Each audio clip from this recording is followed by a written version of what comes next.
there's something that I'd like you to see. It's a story that's deeply unsettled millions in China. Footage of a 2-year-old girl hit by a van and left bleeding in the street by passers-by. Footage too graphic to be shown. The entire accident is caught on camera. The driver pauses after hitting the child, his back wheels seen resting on her for over a second. Within 2 minutes, 3 people pass 2-year-old Wang Yu by. The first walks around the badly injured toddler completely. Others look at her before moving off. There were other people who walked past Wang Yu, and a second van ran over her legs before a street cleaner raised the alarm. She was rushed to hospital, but it was too late. She died. I wonder how many of you, looking at that, said to yourselves just now, I would not have done that. I would have stopped to help. Raise your hands if that thought occurred to you. As I thought, that's most of you. And I believe you, I'm sure you're right. But before you give yourself too much credit, look at this. UNICEF reports that in 2011, 6.9 million children under 5 died from preventable poverty-related diseases. UNICEF thinks that that's good news because the figure has been steadily coming down from 12 million in 1990. That is good.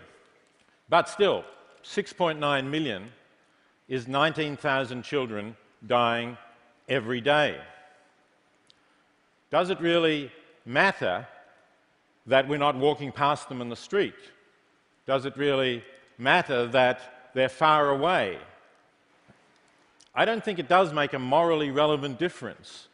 The fact that they're not right in front of us, the fact, of course, that they're of a different nationality or race, none of that seems morally relevant to me. What is really important is, can we reduce that death toll? Can we save some of those 19,000 children dying every day? And the answer is, yes, we can. Each of us spends money on things that we do not really need. You can think what your own habit is, whether it's a new car, a vacation, or just something like buying bottled water when the water that comes out of the tap is perfectly safe to drink. You could take the money you're spending on those unnecessary things and give it to this organisation, the Against Malaria Foundation, which would take the money you had given and use it to buy nets like this one to protect children like this one. And we know reliably that if we provide nets, they're used and they reduce the number of children dying from malaria, just one of the many preventable diseases that are responsible for some of those 19,000 children dying every day. Fortunately, more and more people are understanding this idea, and the result is a growing movement, effective altruism.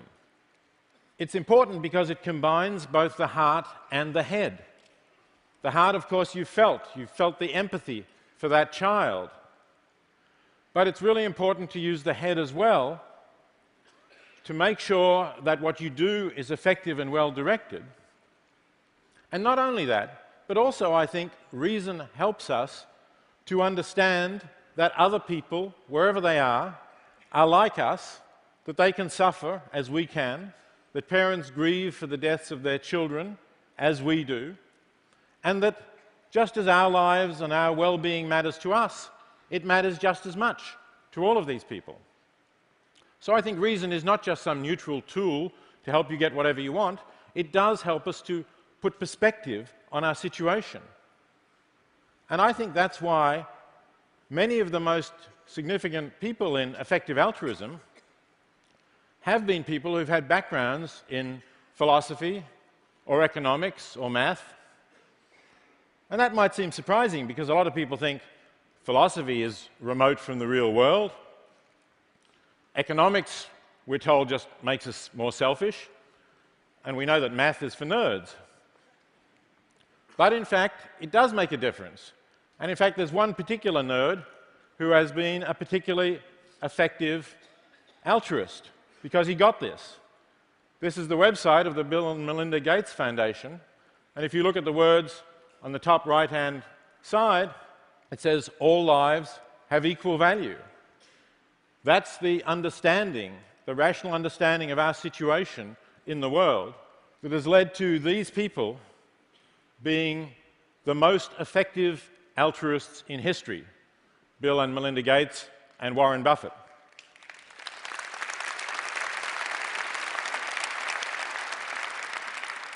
No one, not Andrew Carnegie, not John D. Rockefeller, has ever given as much to charity as each one of these three, and they have used their intelligence to make sure that it is highly effective. According to one estimate, the Gates Foundation has already saved 5.8 million lives and many millions more people getting diseases that would have made them very sick, even if eventually they survived. Over the coming years, undoubtedly the Gates Foundation is going to give a lot more, is going to save a lot more lives. Well, you might say, that's fine if you're a billionaire, you can have that kind of impact. But if I'm not, what can I do? So I'm going to look at 4 questions that people ask that maybe stand in the way of them giving. They worry how much of a difference they can make, but you don't have to be a billionaire. This is Toby Ord. He's a research fellow in philosophy at the University of Oxford. He became an effective altruist when he calculated that with the money that he was likely to earn throughout his career, an academic career, he could give enough to cure 80,000 people of blindness in developing countries and still have enough left for a perfectly adequate standard of living.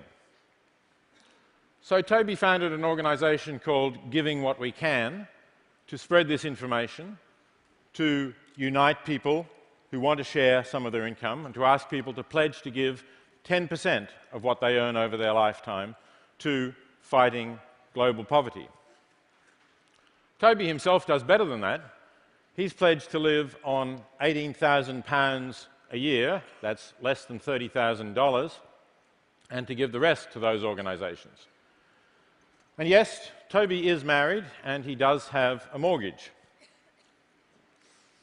This is a couple at a later stage of life, Charlie Bressler and Diana Schott, who when they were young, when they met, were activists against the Vietnam War, fought for social justice, and then moved into careers, as most people do, didn't really do anything very active about those values, although they didn't abandon them. And then as they got to the age at which many people start to think of retirement, they returned to them, and they've decided to cut back on their spending, to live modestly, and to give both money and time to helping to fight global poverty. Now, mentioning time might lead you to think, well, should I abandon my career and put all of my time into saving some of these 19,000 lives that are lost every day? One person who's thought quite a bit about this issue of how you can have a career that will have the biggest impact for good in the world is Will Crouch. He's a graduate student in philosophy. And he set up a website called 80,000 Hours, the number of hours he estimates most people spend on their career, to advise people on how to have the best, most effective career. But you might be surprised to know that one of the careers that he encourages people to consider, if they have the right abilities and character, is to go into banking or finance. Why? Because if you earn a lot of money, you can give away a lot of money. And if you're successful in that career, you could give enough to an aid organisation so that it could employ, let's say, 5 aid workers in developing countries. And each one of them would probably do about as much good as you would have done. So you can quintuple the impact by leading that kind of career. Here's one young man who's taken this advice. His name is Matt Wager. He was a student at Princeton in philosophy and math, actually won the prize for the best undergraduate philosophy thesis last year when he graduated. But he's gone into finance. in New York, he's already earning enough so that he's giving a six-figure sum to effective charities and still leaving himself with enough to live on. Matt has also helped me to set up an organisation that I'm working with that has the name taken from the title of a book I wrote, The Life You Can Save, which is trying to change our culture so that more people think that if we're going to live an ethical life, it's not enough just to follow the thou shalt nots and not cheat, steal, maim, kill, but that if we have enough, we have to share some of that with people who have so little. And the organisation draws together people of different generations, like Holly Morgan, who's an undergraduate who's pledged to give 10% of the little amount that she has, and on the right, Ada Wan, who has worked directly for the poor, but has now gone to Yale to do an MBA to have more to give. Many people will think, though, that charities aren't really all that effective. So let's talk about effectiveness. Toby Ord is very concerned about this, and he's calculated that some charities are hundreds or even thousands of times more effective than others. So it's very important to find the effective ones. Take, for example, providing a guide dog for a blind person. That's a good thing to do, right? Well, right, it is a good thing to do. But you have to think what else you could do with the resources. It costs about $40,000 to train a guide dog and train the recipient so that the guide dog can be an effective help to a blind person. It costs somewhere between $20 and $50 to cure a blind person in a developing country if they have trachoma. So you do the sums and you get something like that. You could provide one guide dog for one blind American, or you could cure between 400 and 2,000 people of blindness. I think it's clear what's the better thing to do. But if you want to look for effective charities, this is a good website to go to.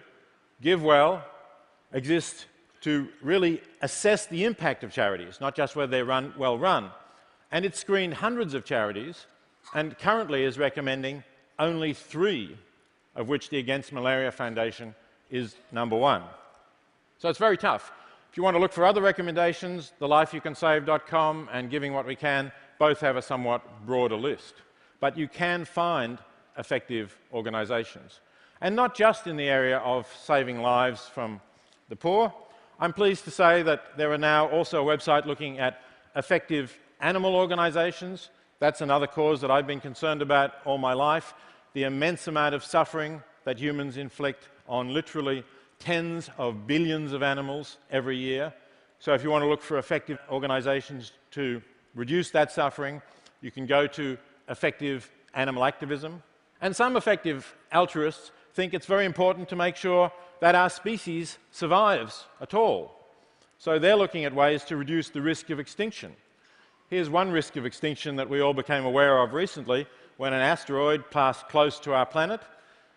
Possibly research could help us not only to predict the path of asteroids that might collide with us, but actually to deflect them. So some people think that would be a good thing to give to. There's many possibilities. My final question is, some people will think it's a burden to give. I don't really believe it is. I've enjoyed giving all of my life since I was a graduate student. It's been something fulfilling to me.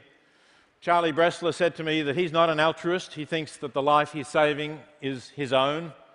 And Holly Morgan told me that she used to battle depression until she got involved with effective altruism, and now is one of the happiest people she knows.